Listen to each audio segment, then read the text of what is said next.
This isn't for everyone. This is for the planners. The ones who clear before they charge. For those who think like a squad. Move like a ghost. And fight like it's their last mission. You don't need kill streaks. You need angles. Patience. And a clean headshot when it matters. We're diving into the golden age. The top 30 tactical shooters from the early 2000s. Starting off at number 30. Coming in at number 30, we have Fire Warrior. A Warhammer 40k FPS that slipped under the radar, but its tactical pacing and emphasis on cover-based shootouts gave it a unique edge, especially in console-era settings where tactics often meant more than twitch reflexes. You'll need to conserve ammo, think before breaching, and stay alive in a universe that wants you dead. At number 29, Shadow Ops, Red Mercury. It's not the most refined game, but the tight corridors, room-clearing tension, and slow reloads demanded a controlled approach. One wrong step and your mission ends. This game made you feel like you were constantly on borrowed time, and that's what kept tactical fans hooked. And your time runs out. We're hit. 7-0, going down. Number 28 is Delta Force, Black Hawk Down. While faster-paced than earlier entries in the series, it retained its signature long-range engagement system, squad-based mechanics, and brutal realism. One bullet could ruin your day. And every decision felt like it had weight. It was war, and it never flinched. At number 27, we've got a true hidden gem, Global Operations.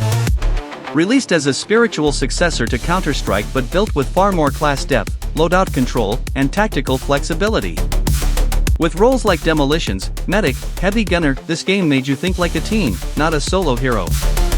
And if your squad didn't communicate, you were dead. At number 26, Project IGI, I'm Going In.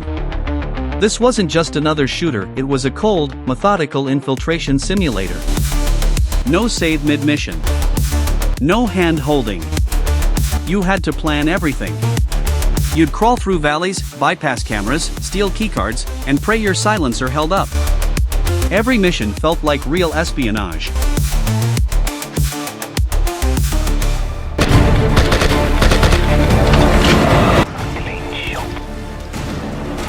Number 25, Line of Sight, Vietnam. A hardcore jungle warfare sim where visibility was your deadliest enemy. This wasn't run and gun, it was stalk or be stalked. You felt the fear of the jungle. Every rustle could be your last. At 24, SWAT, Global Strike Team. Console players finally got a taste of precision tactics, with non-lethal options, breaching tools, and command menus that let you run ops like a pro. Tactical shooter fans appreciated how it pushed players to resolve threats, not just eliminate them.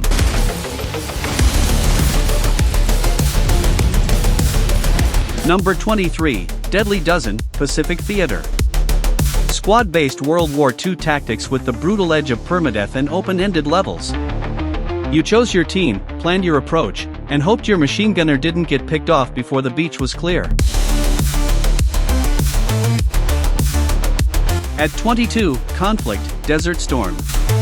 This one brought military squad tactics into homes around the world, with intuitive switching between soldiers and fireteam strategy.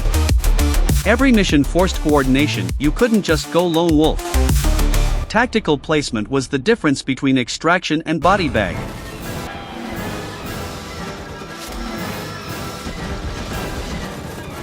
At number 21, we get into serious realism. Operation Flashpoint wasn't just a game, it was a military simulator. No HUD. No respawns.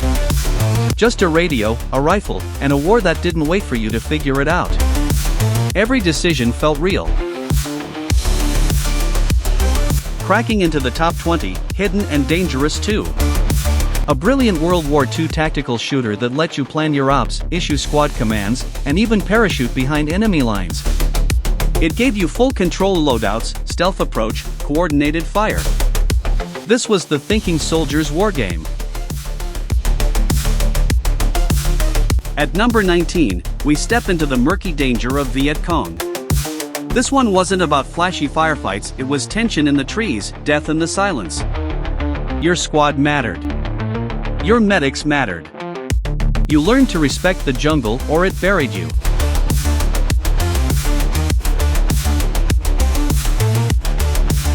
At 18, Ghost Recon Jungle Storm brought the series' tactical DNA to consoles with tighter maps and split-second command decisions. You weren't just fighting enemies, you were managing visibility, sound, and spacing. This one taught console gamers what real recon felt like. Number 17 goes to Rogue Spear Urban Ops. The Rainbow Six series doubled down on CQB realism with room-to-room action and brutal AI. Planning was everything. One mistimed entry, and your whole team dropped. Tactical shooters don't get more punishing than this.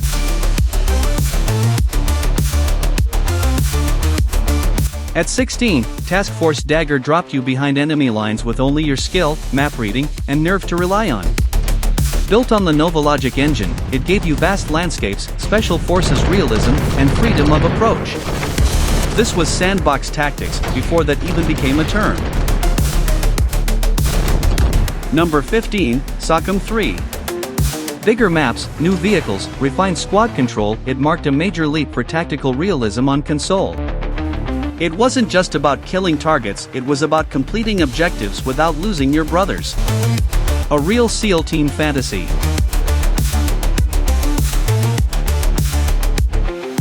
At 14, one of the purest tactical shooters ever made, Raven Shield. Precision planning. Tactical pacing. Brutal, realistic engagements. You'd spend more time planning than shooting, and that's exactly what made it great. Number 13 brought the Conflict series to full tactical maturity, Global Storm. Each operator had a role. Missions were complex. You weren't saving the world with bullets, you were doing it with coordination. At 12, we're talking real squad tactics, no shooting, just commanding. Full Spectrum Warrior was built as a military training tool first, game second. This was the closest civilians got to understanding modern fire and maneuver. No one-man army here. Just missing the top 10, America's Army. Designed by the US military, it didn't glorify war. It taught it. You followed rules of engagement. You couldn't just shoot anything that moved. This game made discipline your deadliest weapon. Starting off the top 10. Rainbow Six Black Arrow was where console tactics found their voice. This was Xbox Live Gold, silent takedowns, room breaches, and teamwork that actually mattered. No run and gun. No luck. Just you, your team, and the mission.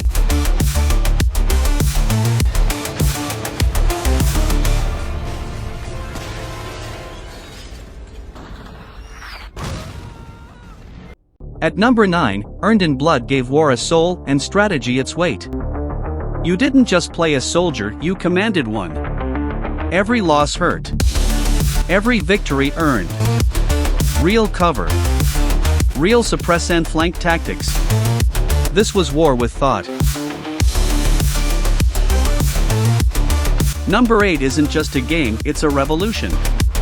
Heroes Unleashed is a total overhaul mod of the original Ghost Recon. Hundreds of missions. Realistic ballistics. No hand-holding. It's not for everyone, only for the serious. The closest to games come to military simulation, while still being fun.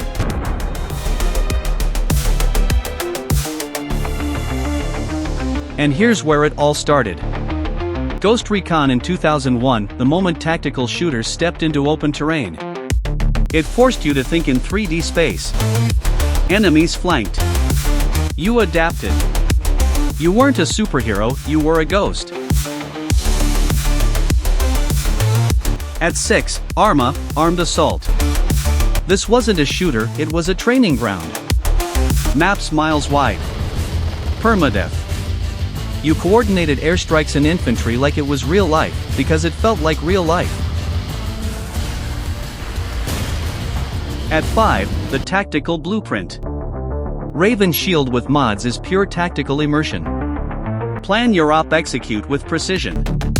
One shot, one kill or one mistake, everyone dies. Mods took it beyond elite. Iron Wrath, Athena Sword, Custom AI, it's still untouchable in 2025. At number 4, Island Thunder. This was tactical gameplay, perfected. Every map felt alive. Every mission demanded intelligence. This wasn't just about shooting, it was about surviving the scenario. Number 3 is where it all began. Rainbow Six. The original. The unforgiving. The elite. You planned before you played. No HUD. No regenerating health. Just your team, the plan, and perfection, or failure. At number 2, a forgotten gem. The sum of all fears wasn't flashy, but it was lethal. Built on the bones of Rainbow Six, this game stripped away the fluff and threw you into tight, brutal ops. There were no second chances. You weren't a superhero, just part of a squad who had to think fast and move faster. Clear rooms. Save lives. Secure the package. Sum of all fears proved you don't need open-world maps or deer porn to be tactical. You just need pressure, purpose, and precision. And at number 1, SWAT 4. The pinnacle. The masterpiece. The closest we've come to real-life CQB on PC. Every room held a threat. Every suspect a decision, shoot or shout. You weren't there to kill. You were there to bring order to chaos. Commands mattered. Non-lethal options mattered. It wasn't about glory, it was about control. SWAT 4 wasn't just a tactical shooter. It was a tactical mindset. And to this day, it hasn't been dethroned. Jack it up. We have suspect contact. Go! Time to move! Hands in the air! On the ground, now! Here they come! Run! Breaching with C2, sir. This is Central BCC, barricade hostage situation. Underneath! Moving clear. This place is set to blow. Get down! Hands in the air! See that? Moving now. Don't shoot your hands! Go!